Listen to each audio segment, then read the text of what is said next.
आकाशात् पतितं तोयं यथा गच्छति सागरं सर्वदेव नमस्कारं केशवं प्रति गच्छति नमो नमः। તમારા બધાનું સ્વાગત કરું છું આધ્યાત્મિક મહાશક્તિમાં। આજે અપરા એકાદશી અથવા અચલા એકાદશી નામથી જ ખબર પડે છે કે બંને બાજુ ભિન્નતા જોવા મળે છે, છતાં એમાં એક્યતા છે। કેવી રીતે?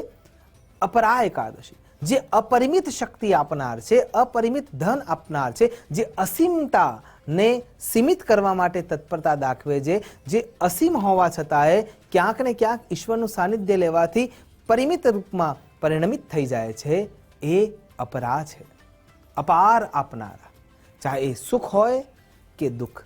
અચલા એકાદશી જે ચલિત થતું નથી, જે ચલાયમાન થતું નથી, જે પોતાના કાર્યમાંથી સ્થિર થતું નથી, જે પુણ્ય આપવા માટે બેસે છે તો દુનિયાનું સૌથી શ્રેષ્ઠ પુણ્ય આપે છે, બ્રહ્મ હત્યાદિક દોષોમાંથી પણ મુક્તિ અપાવનાર છે।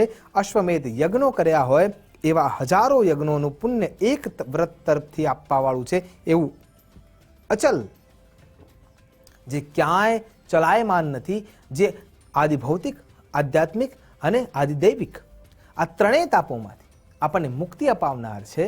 એટલે કે આદિ, વ્યાધિ અને ઉપાધિ આ ત્રણેયને નાશ કરીને અચળતા આપનાર છે એવું વ્રત એટલે અચલા એકાદશીનું વ્રત।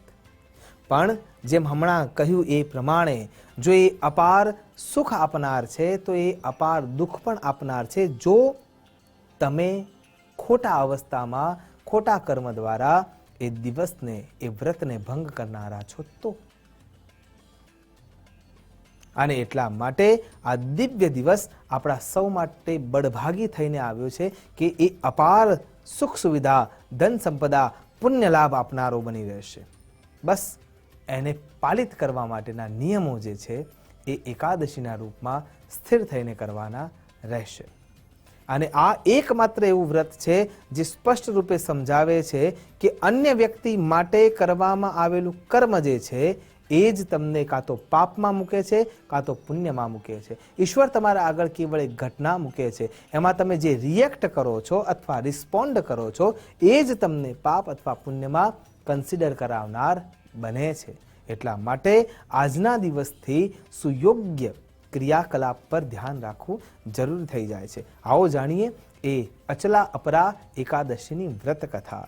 ભગવાન શ્રી કૃષ્ણના મુખારવિંદથી યુધિષ્ઠિર મહારાજના પ્રશ્નોના રૂપમાં જે જવાબ આપવા માટે તત્પર થાય છે અને જે કથા સરિતા વહી રહી છે એનું નામ એટલે એકાદશી વ્રતની કથાઓ। તો સૌથી પહેલા જ્યારે ભગવાન શ્રી કૃષ્ણ એમ કહી રહ્યા છે કે મહિધ્વજ નામનો જે રાજા છે એ ખૂબ જ ધર્મપ્રેમી છે, ધર્માવલંબી છે, પોતાના પરિવારને જેમ સાચવતો હોય એમ નગરના તમામ વ્યક્તિઓને સાચવવાનું કામ કરે છે, જીવન ખૂબ જ સુયોગ્યતાથી પસાર કરી રહ્યા છે।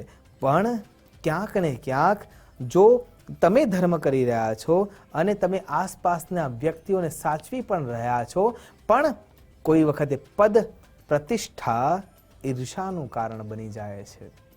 ચેહ ઠરે દુખડા ઠરે ઠરી જાય ખટરાગ, પણ ઈર્ષાની આગ ઠારે તેમ બમણી બળે।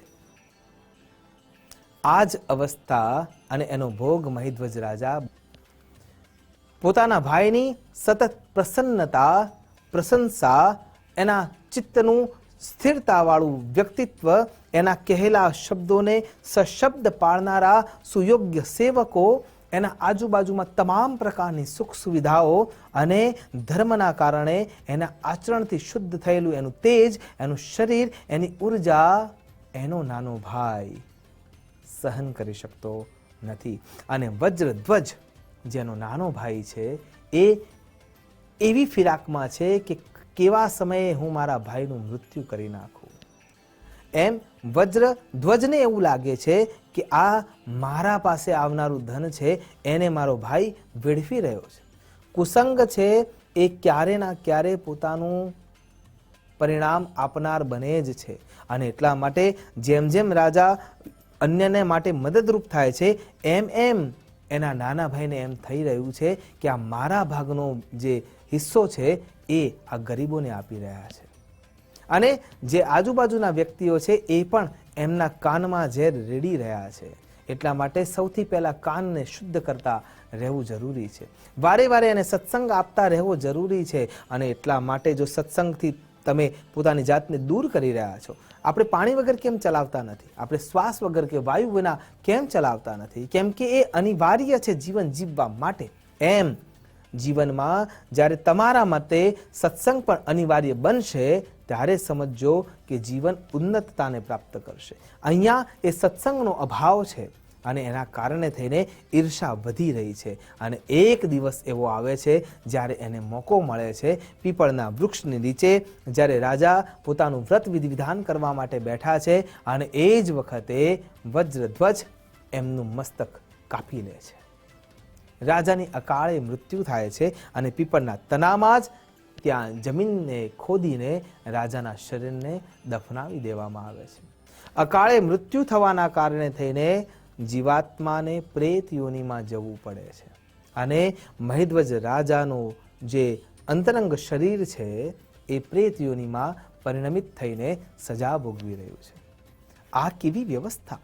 જીવન પર્યંત તમે સારા કર્મો કર્યા છે અને છતાંય તમારે પિશાચ કે પ્રેત યોનિમાં ભટકવું પડે છે. હા, પણ કરેલું કર્મ ક્યારેય વ્યર્થ જતું નથી અને એટલા માટે જ અહીંયા વજ્રધ્વજ પોતાનું રાજ્ય લઈ અને અયોગ્ય રીતે શાસન કરવાની શરૂઆત કરે છે. પણ જ્યારે જ્યારે સમય મળે છે ત્યારે ત્યારે એને પણ ચિંતા સતાવતી જ હોય છે કે મેં એક ખૂબ જ ખોટું કાર્ય કરી નાખ્યું છે અને એ એને કોસ્યા કરે છે. પણ અબ પછતાએ હોત કે આ જબ ચિડિયા ચુગ ગઈ ખેત. અને આ બાજુ પરિસ્થિતિ એવી છે મહિધ્વજની કે એને ત્રાસ લાગે છે. શરીરના જે પંચમહાભૂતો છે એમાંથી 3 તત્વો તો જતા જ રહ્યા છે. જમીન તત્વ જમીનમાં વ્યાપ્ત થઈ ગયું છે, અગ્નિ તત્વ અગ્નિ રૂપે શરીર જે જમીનની ગરમી છે, શરીરની ગરમી છે એમાં મળીને નાશ થઈ ગયું છે, પાણી તત્વ પણ અંદર જતું રહ્યું છે. પિશાચ યોનિમાં ફક્ત એમની પાસે 2 જ તત્વો બચ્યા છે, વાયુ અને આકાશ, અને એનાથી એ બરાડા પાડે છે પણ મુક્તિ મળતી નથી અને બદલો લેવાની ભાવના એ પ્રેતમાં પ્રબળ થતી જાય છે. અને એવા જ સમયમાં સુયોગ્ય કર્મોના પરિણામના આધારે ત્યાંથી ધૌમ્ય ઋષિ પસાર થતા હોય છે.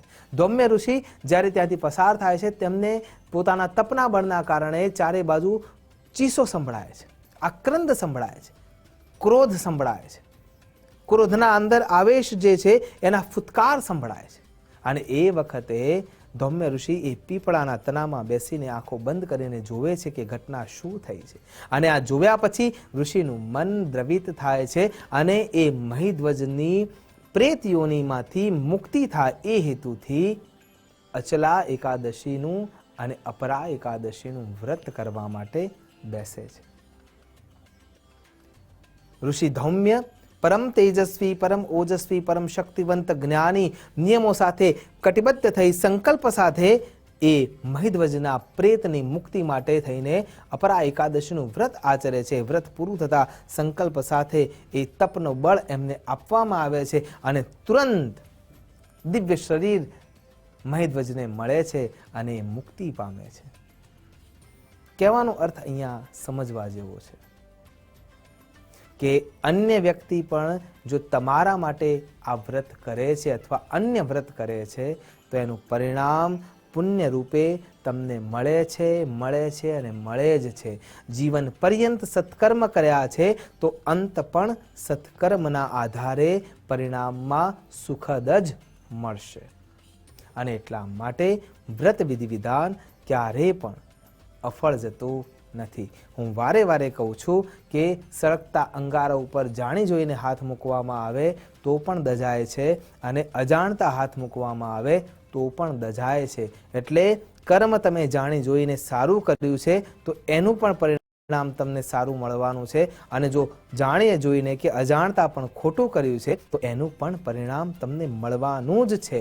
ખેતરમાં સીધો દાણો નાખવામાં આવે કે ઉલટો દાણો નાખવામાં આવે એ ઉગવાનો છે ને ઉગવાનો જ છે.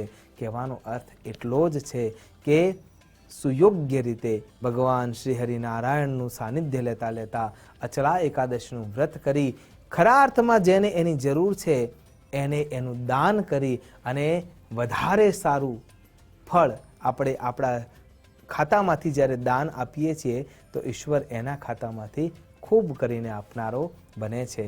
આશા કરું છું ભગવાન શ્રી હરિનારાયણનું સાનિધ્ય લેતા અન્ય માટે સુખદ રૂપે આવનારું આ વ્રત કરી અન્યને એ વ્રતનું પરિણામ આપીએ, એનું ફળ આપીએ અને એના થકી ઈશ્વરના નજીક જઈ શકીએ, એ જ અભ્યર્થના સાથે નમસ્કાર. અસ્તુ સદા શિવોહમ. નમો નમઃ.